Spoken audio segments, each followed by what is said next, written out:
Hello dear students, आज हम करने जा रहे हैं हमारी साहित्य सागर पुस्तक का पाठ भेड़ें और भेड़िए। तो यह पाठ लिखा है हरिशंकर परसाई जी ने, जो कि एक मध्य प्रदेश के प्रसिद्ध लेखक थे। आइए तो अब हम पढ़ते हैं पाठ के बारे में। एक बार एक वन के पशुओं को ऐसा लगा कि वे सभ्यता के उस स्तर पर पहुंच गए हैं जहां उन्हें एक अच्छी शासन व्यवस्था अपनानी चाहिए, और एक मत से यह तय हो गया कि वन प्रदेश में प्रजातंत्र की स्थापना हो। पशु समाज में इस क्रांतिकारी परिवर्तन से हर्ष की लहर दौड़ गई। सुख, समृद्धि और सुरक्षा का स्वर्ण युग अब आया, और वह आया। तो इस पाठ के आरंभ में हमें जैसे कि पता लग रहा है कि वन के पशु पक्षियों की बात की जा रही है, जहां पर एक शासन व्यवस्था चलाने की बात हो रही है कि वन में भी अब एक समाज की तरह शासन व्यवस्था चलाई जाएगी, जो कि एक बड़ा ही क्रांतिकारी परिवर्तन था पशु समाज के लिए। जिस वन प्रदेश में हमारी कहानी ने चरण धरे हैं उसमें भेड़ें बहुत थी। निहायक नेक, ईमानदार, कोमल, विनयी, दयालु, निर्दोष पशु जो घास तक को फूंक फूंक कर खाता है। तो बेसिकली जो ये स्टोरी है ये भेड़ और भेड़ियों के बीच की स्टोरी है। तो सबसे पहले यहाँ पर कहानी में भेड़ों के बारे में बताया गया है कि उनकी क्या क्या विशेषताएं हैं, कि वो नेक हैं, ईमानदार, कोमल है, विनयी हैं, दयालु, निर्दोष पशु हैं, जो कि बहुत ही फूंक फूंक कर अपने कदम रखती हैं।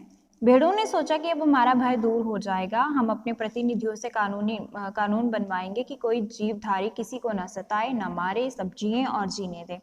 शांति, स्नेह, बंधुत्व और सहयोग पर समाज आधारित हो। इधर भेड़ियों ने सोचा कि हमारा अब संकट काल आया है।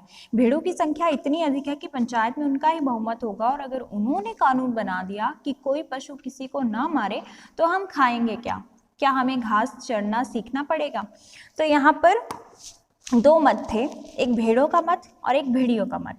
जहाँ पर भेड़ों की संख्या ज़्यादा थी और उनको हमेशा भेड़ियों से ही खतरा रहता था कि वो कहीं भी कभी भी आकर हमें मारकर खा जाते थे। तो इसीलिए भेड़ों ने सोचा कि अब हमारा डर दूर हो जाएगा और हम ऐसा कानून बनवाएंगे जिसमें कोई भी किसी को न सताए न मारे। और उधर दूसरा मत था भेड़ियों का। अब भेड़ियों के लिए बहुत संकट वाला समय था कि अगर वो किसी पर आक्रमण नहीं करेंगे, किसी को मारेंगे नहीं, तो वो खाएंगे क्या, क्योंकि वो मांसाहारी होते हैं। भेड़ें ही उनका चारा होती थी। इसीलिए बहुत ही शोर होने लगा पशुओं में आपस में। कोई इस बात से खुश था कि शासन व्यवस्था चलाई जाएगी, तो कोई इस बात से बहुत ही ज़्यादा दुखी और डरा हुआ था। एक दिन बूढ़े सियार ने भेड़िए से कहा, मालिक, आजकल आप बड़े उदास रहते हैं। हर भेड़िए के आसपास 2-4 सियार रहते हैं। जब भेड़िया अपना शिकार खा लेता है तब ये सियार हड्डियों में लगे मांस को कुतर कर खाते हैं और हड्डियां चूसते रहते हैं। ये भेड़िए के आसपास दुम हिलाते चलते हैं, उसकी सेवा करते हैं और मौके बेमौके हुआ हुआ चिल्लाकर उसकी जय बोलते हैं। तो उस बूढ़े सियार ने बड़ी गंभीरता से पूछा, महाराज, आपके मुखचंद्र पर चिंता के मेघ क्यों छाए हुए हैं? मतलब आप इतने गंभीर स्थिति में क्यों बैठे हुए हैं, क्या सोच रहे हैं? तो खैर भेड़िए ने कहा, तुझे क्या मालूम नहीं है कि वन प्रदेश में नई सरकार बनने वाली है? हमारा राज तो अब गया। सियार ने दांत निपोर कर कहा, हम क्या जाने महाराज, हमारे तो आप ही माए बाप हैं, हम तो कोई और सरकार नहीं जानते। आपका दिया खाते हैं, आपके गुण गाते हैं। तो भेड़िए ने कहा कि मगर अब समय ऐसा आ रहा है कि सूखी हड्डियां भी चबाने को नहीं मिलेंगी। सियार सब जानता था, मगर जानकर भी न जानने का नाटक करना न आता तो सियार शेर ना हो गया होता। आखिर भेड़िए ने वन प्रदेश के पंचायत के चुनाव की बात बूढ़े सियार को समझाई और बड़े गिरे मन से कहा कि चुनाव अब पास आता जा रहा है, अब यहाँ से भागने के सिवा कोई चारा नहीं है, पर जाएं भी कहाँ? सियार ने कहा, मालिक, सर्कस में भर्ती हो जाइए। तो भेड़िए ने कहा, अरे वहां भी शेर और रीछ को तो ले लेते हैं, पर हम इतने बदनाम हैं कि हमें वहां भी कोई नहीं पूछता। तो सियार ने खूब सोचकर कहा कि अजायब घर में चले जाइए, यानी कि म्यूजियम। तो भेड़िए ने कहा, अरे वहां भी जगह नहीं है, सुना है वहां तो आदमी रखे जाने लगे हैं। बूढ़ा सियार अब ध्यानमग्न हो गया। उसने एक आंख और बंद की, नीचे के होंठ को ऊपर के दांत से दबाया और एकटक आकाश की तरफ देखने लगा। फिर बोला, बस सब समझ में आ गया। मालिक, अगर पंचायत में आप भेड़िया जाति का बहुमत हो जाए तो भेड़िया चिढ़कर बोला, कहाँ की आसमानी बातें करता है, मतलब बहुत ऊंची ऊंची बातें करना। अरे हमारी जाति कुल 10% है और भेड़े तथा अन्य छोटे पशु 90% हैं। भला वे हमें काहे को चुनेंगे? अरे कहीं जिंदगी अपने को मौत के हाथ सौंप सकती है, मगर हाँ ऐसा हो सकता है तो क्या बात थी। बूढ़ा सियार बोला, आप खिन्न मत होइए सरकार, एक दिन का समय दीजिए, कल तक कोई योजना बन ही जाएगी। मगर एक बात है, आपको मेरे कहे अनुसार कार्य करना पड़ेगा। मुसीबत में फंसे भेड़िए ने आखिर सियार को अपना गुरु मान ही लिया और आज्ञा पालन की शपथ ली। दूसरे दिन बूढ़ा सियार अपने 3 सियारों को लेकर उनमें से उसने एक को पीले रंग में रंग दिया, दूसरे को नीले में और तीसरे को हरे में। भेड़िए ने देखा और पूछा, अरे ये कौन है? बूढ़ा सियार बोला, ये भी सियार है सरकार, मगर रंगे सियार हैं।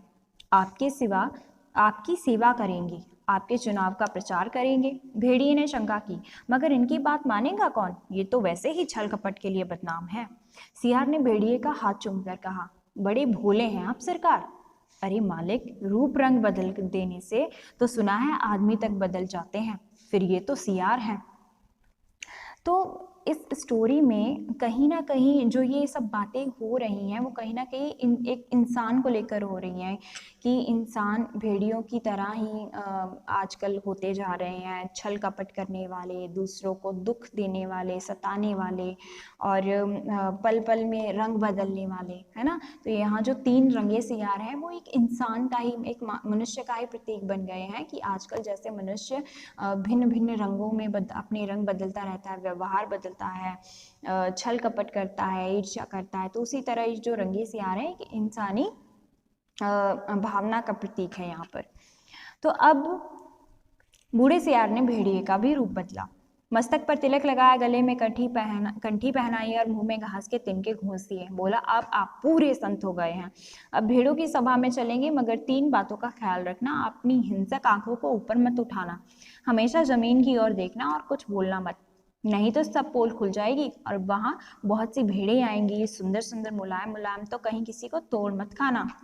भेड़िए ने पूछा, लेकिन मैं रंगे सियार क्या करेंगे, ये जो है ये किस काम आएंगे? बूढ़ा सियार बोला, ये बड़े काम के हैं, आपका सारा प्रचार तो ये करेंगे ही, इन्हीं के बल पर आप चुनाव लड़ेंगे। ये पीला वाला सियार बड़ा विद्वान है, विचारक है, कवि भी है, लेखक भी है, नीला सियार पत्रकार है और हरा सियार जो है वो धर्मगुरु है। तो यहाँ पर देखो, तीनों जो सियार हैं वो किसी न किसी के प्रतीक हैं। एक प्रतीक है कवि और लेखक का, दूसरा सियार प्रतीक है पत्रकार का और तीसरा सियार प्रतीक है धर्मगुरु का। मतलब ये जो धर्मगुरु, पत्रकार और लेखक होते हैं, यही तो देश को चलाते हैं। तो जरा ठहरो, भेड़िए ने बूढ़े सियार को रोका, कवि, लेखक, नेता, विचारक, ये तो सुना है, बड़े अच्छे लोग होते हैं, और ये तीनों? बात काटकर सियार बोला, ये तीनों सच्चे नहीं रंगे हुए हैं महाराज, आप चलिए, देर मत कीजिए। और वे चल दिए। आगे बूढ़ा सियार था, उसके पीछे रंगे सियारों के बीच भेड़िया चल रहा था, मस्तक पर तिलक, गले में कंठी, मुख में घास के तिनके, धीरे धीरे चल रहा था, अत्यंत गंभीरता पूर्वक। तो यहाँ पर क्या था, अब उन्होंने रूप मतलब एक दूसरे का अलग अलग रूप कर दिया था सियार ने, ठीक है। तो अब वो भेड़ों के झुंड में, जहाँ पर चुनाव समिति थी, चुनाव होने वाले थे, चुनावों का प्रचार कर रहे थे सब लोग अपने अपने, तो वहीं पर जो सियार था उनकी उसको भेड़िए को लेकर चल दिया। वहाँ पर जो भेड़ों का झुंड था वो एक संत भेड़िए को देखकर बहुत ही भौचक्के रह गए। तो और वो जो सियार था वो उनके बारे में बड़ी बड़ी विशेषताएं बता रहा था उनकी, कि हमारे संत हैं, ये भेड़ों को खाते नहीं हैं, ये बहुत ही अच्छे हो गए हैं, ये भेड़ जाति की सेवा करना चाहते हैं, जिन भेड़ों को बहुत ही कष्ट दिए गए हैं भेड़ियों ने, उनको उनके कष्टों को दूर करने के लिए ही भेड़िया महाराज ने, बाबा ने ये संत रूप धारण किया है ना। संत का माथा लज्जा से जो झुका है सो झुका हुआ है, परंतु अब वे शेष जीवन आपकी सेवा में लगाकर तमाम पापों का प्रायश्चित करना चाहते हैं। तो मतलब जितने, सियार बोला कि जितने भी उन्होंने आपको कष्ट दिए हैं, अब उनका कष्टों का निवारण करेंगे और आपकी सेवा में अपनी जिंदगी व्यतीत करेंगे, इसीलिए आप भेड़िया महाराज संत को ही अपना नेता चुनिए। तो भेड़िया जी अभी तक उसी तरह गर्दन डाले बिना की मूर्ति बने बैठे थे। जैसा कि सियार ने उनको बोला था कि आपने कुछ नहीं करना, सिर्फ अपनी गर्दन झुकाए रखनी है। तो बूढ़ा सियार फिर बोला, भाइयों और बहनों, मैं भेड़िया संत से अपने मुखारविंद से आपको प्रेम और दया का संदेश देने की प्रार्थना करता, पर प्रेमवश उनका हृदय भर आया है। तो वहां पर क्या था कि सियार ने बोला, भेड़िए को बिल्कुल बोलने से मना किया हुआ था ताकि भेड़ों को कोई भी उस पर शक ना हो। तो फिर वो उसकी मतलब भेड़िए की तरफ से सियार ने बोलना शुरू किया। फिर वे गदगद हो गए और भावातिरेक से उनका कंठ अवरुद्ध हो गया है और वो बोल नहीं सकते। सियार ने कहा, अब आप इन तीनों रंगीन प्राणियों को देखिए, आप इन्हें ना पहचान पाएंगे, पहचानेंगे भी कैसे, ये इस लोक के तो जीव है ही नहीं। अब सियार ने और एक कहानी बतानी शुरू कर दी, है ना। तो उन्होंने बोला, ये पीला विचारक कवि है, लेखक है, किसी दूसरे ग्रह से या दूसरी दुनिया से आया है, नीला नेता है और स्वर्ग के पत्रकार हैं और हरे वाले धर्मगुरु हैं। यह कविराज आपको स्वर्ग संगीत सुनाएंगे। हाँ कवि जी। तो पीले सियार को हुआ हुआ के सिवा कुछ और तो आता नहीं था, हुआ हुआ चिल्ला दिया। शेष सियार भी हुआ हुआ बोल पड़े। बूढ़े सियार ने आग के इशारे से शेष सियारों को मना किया और चतुराई से बात को यूं कहकर संभाला कि भाई, कवि जी तो कोरस में गीत गाते हैं, पर कुछ समझे आप लोग, कैसे समझ सकते हैं? अरे कवि की बात सबकी समझ में आ जाए तो कवि काहे का। अरे कह रहे हैं कि जैसा स्वर्ग में परमात्मा वैसे ही पृथ्वी पर भेड़िया। हे भेड़िया जी महान, आप सर्वत्र व्याप्त हैं, सर्वशक्तिमान हैं। प्रातः आपके मस्तक पर तिलक करती है, सांझ को उषा आपका मुख चूमती है, पवन आप पर पंख करते हैं। मतलब इन सब बातों से वो जो सियार था वो भेड़िए की प्रशंसा कर रहा था और जो भेड़ें थी उनको एक तरह से अपनी ओर खींच रहा था, आकर्षित कर रहा था उनका ध्यान। फिर नीले रंग के सियार ने कहा, निर्बल की रक्षा बलवान ही कर सकते हैं। भेड़ें कोमल है, निर्बल है, अपनी रक्षा नहीं कर सकती। तो उनको सुरक्षा का आश्वासन दिया गया भेड़ों को। फिर हरे रंग के धर्म गुरु ने उपदेश दिया कि जो यहाँ त्याग करेगा वह उस लोक में पाएगा, जो यहाँ दुख भोगेगा वहाँ सुख पाएगा, जो यहाँ राजा बनाएगा वह वहाँ राजा बनेगा, जो यहाँ वोट देगा वो वहाँ वोट पाएगा। तो इस तरह की बातों से, स्वर्ग संबंधी बातों से जो धर्म गुरु बना था हरा रंग का सियार, उसने भेड़ों को अपनी ओर अपनी बातों से आकर्षित करने की कोशिश की कि मैं आपको प्रणाम करता हूँ, मैं आपकी सेवा हमारे संत आपकी सेवा करेंगे, ये वो। तो यह एक भेड़िए की कथा नहीं है, ये सब भेड़ियों की कथा है।